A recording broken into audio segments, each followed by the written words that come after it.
Hello दोस्तों, नमस्कार। आज हम आपको विक्रम और बेताल की 10वीं कहानी अपराधी कौन सुनाने जा रहे हैं, जो कि इस प्रकार है। पेड़ पर उल्टे लटके बेताल को एक बार फिर अपने कंधे पर उठाकर राजा विक्रमादित्य ने शमशान की ओर चलना शुरू किया तो बेताल ने एक नई कहानी सुनानी आरंभ कर दी। एक बार की बात है, बनारस में हरि स्वामी नाम का एक ब्राह्मण रहता था। उसकी पत्नी बहुत सुंदर थी और उसका नाम लावण्यवती था। लावण्यवती का रूप इतना सुंदर था, कोई भी पुरुष उस पर मोहित हो जाता। एक दिन लावण्यवती अपने घर की छत पर सो रही थी। जैसे ही आधी रात हुई, एक गंधर्व कुमार आकाश मार्ग से उड़ता हुआ जा रहा था। उसकी नज़र लावण्यवती पर पड़ी तो वो उसकी ओर आकर्षित हो गया। गंधर्व कुमार लावण्यवती को उठाकर ले गया। हरि स्वामी ने सुबह उठकर देखा तो उसकी पत्नी गायब थी। हरि स्वामी के लिए बड़े दुख की बात थी। वो अपनी पत्नी के अपहरण से इतना दुखी हुआ कि उसने आत्महत्या करने की ठान ली। जब लोगों की यह बात पता चली तो उन्होंने हरि स्वामी को समझाया कि उसे तीर्थ यात्रा करनी चाहिए। तीर्थ यात्रा से सारे पाप कट जाएंगे और तुम्हारी पत्नी तुम्हें वापस मिल जाएगी। हरि स्वामी के पास और कोई विकल्प ना था, इसलिए वो तीर्थ यात्रा के लिए घर से निकल पड़ा। हरि स्वामी जब एक गांव से गुजर रहा था तो उसे जोरों की भूख लगी। वो एक ब्राह्मण के घर पहुंचा। ब्राह्मण की पत्नी ने हरि स्वामी को खीर खाने को दी।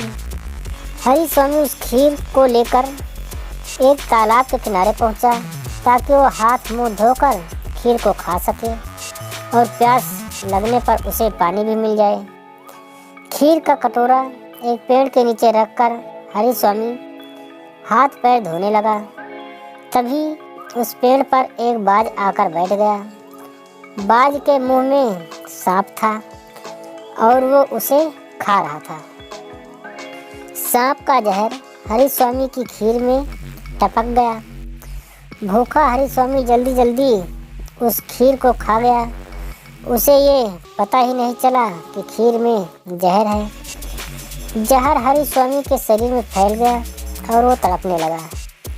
हरि स्वामी दौड़कर ब्राह्मण की पत्नी के पास आकर कहने लगा कि आपने मुझे जहर क्यों दिया, और वो इतना कहकर वहीं मर गया। ब्राह्मण ने जब ये देखा तो उसने अपनी पत्नी की एक भी बात नहीं सुनी और उस पर ब्राह्मण हत्या का दोष लगाकर अपने घर से निकाल दिया।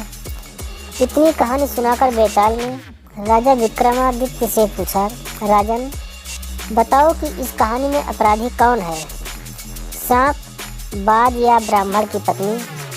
राजा ने उत्तर दिया, इस कहानी में इन तीनों में से कोई भी अपराधी नहीं है, क्योंकि सांप अपने शत्रु यानी बाज के बस में था।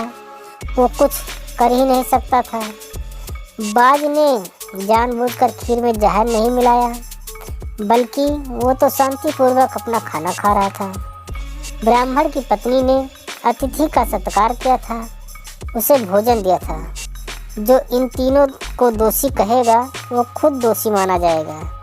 इस कहानी में अगर कोई दोषी है तो वो ब्राह्मण, जिसने बिना विचार किए और सच्चाई को जाने बिना अपनी निर्दोष पत्नी को घर से निकाल दिया। बेताल बोला, राजन आपने इस बार भी बिल्कुल सही जवाब दिया है। इतना कहकर बेताल फिर से उड़कर पेड़ पर जा लटका। राजा विक्रमादित्य उसे पकड़ने के लिए उसके पीछे पीछे दौड़ने लगे। हमें बिना जांच पड़ताल किए कोई भी बड़ा निर्णय नहीं लेना चाहिए। दोस्तों, आज की कहानी यहीं पर समाप्त होती है। आपको अगर हमारी कहानियाँ पसंद आ रही हैं तो प्लीज़ चैनल को लाइक, शेयर और सब्सक्राइब कर लें। आपका दिल से बहुत बहुत धन्यवाद। जय हिंद, वंदे मातरम।